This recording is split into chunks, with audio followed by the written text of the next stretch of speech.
উত্তরাঞ্চলের ৮টি জেলার নির্বাচনী জনসভা শেষে রোববার সকালে ঢাকা ৪ ও ৫ আসনের জনসভায় যোগ দেন জামায়াতে ইসলামীর আমির ডাক্তার শফিকুর রহমান। তার আগমনে সকাল থেকে রাজধানীর যাত্রাবাড়ির কাজলা এলাকায় ভিড় করেন বিভিন্ন এলাকার জোটভুক্ত ১১ দলের নেতাকর্মীরা। পুরুষদের পাশাপাশি নারী কর্মীরাও অংশ নেয় সমাবেশে। তারা বলেন, দেশকে এগিয়ে নিতে ১১ দলের বিকল্প নেই। বাংলাদেশের ফ্যাসিস্ট দূর হচ্ছে, চাঁদাবাজি মুক্ত হবে এবং দেশ সুন্দর উন্নত হবে, এটা আমরা সবাই চাই। দেশ সংস্কার হবে, দেশ উন্নত হবে, ওনাদের কাছে আমরা অনেক কিছু প্রত্যাশা করি। অন্যান্য দল যেমন আমরা সমতা বলি বা সমান অধিকার, সেই সমান অধিকারের থেকে বেরিয়ে আমরা আমাদের ন্যায্য অধিকারটা যাতে প্রতিষ্ঠিত হয় সমাজে। ভিগো ওয়্যার গার্ড প্রয়োজন মতো বাঁকানো যায়, অধিক চাপেও ভাঙে না। ভিগো।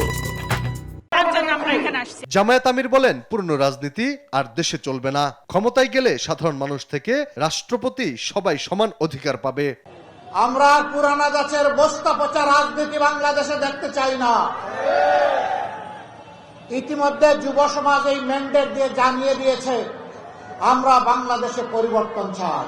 মামা খালুরা কিছুই করতে পারবে না। ভারী পকেট দিয়ে আপনি পার পাবেন না। মাস্তানি করে আপনি বিচারের হাত থেকে রেহাই পাবেন না। সে বিচার নিশ্চিত করা হবে ইনশাআল্লাহ। নারীদের উদ্দেশ্যে তিনি বলেন, ক্ষমতায় গেলে ঘরে বাইরে চলাচলে এবং কর্মস্থলে নারীর নিরাপত্তা নিশ্চিত করবে জামায়াত। চালু করা হবে বিশেষ বাস সেবা। জিনিস তাদের জন্য এখন নেই।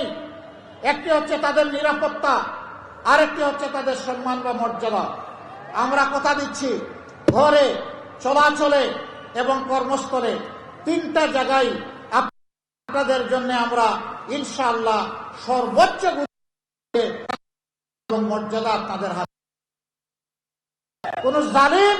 এ সময় চাঁদাবাজি বন্ধ ও এলাকার সমস্যা জানাতে দুটি অ্যাপ চালুর ঘোষণা দেন জামায়াত আমির। সবশেষে গণভোটে হায়ের পক্ষে রায় দেওয়ার আহ্বান জানিয়ে ফেসিবাদের বিরুদ্ধে সবাইকে ঐক্যবদ্ধ থাকার আহ্বান জানান তিনি। আলী আক্কাস, আকাশ, দেশ টিভি, ঢাকা।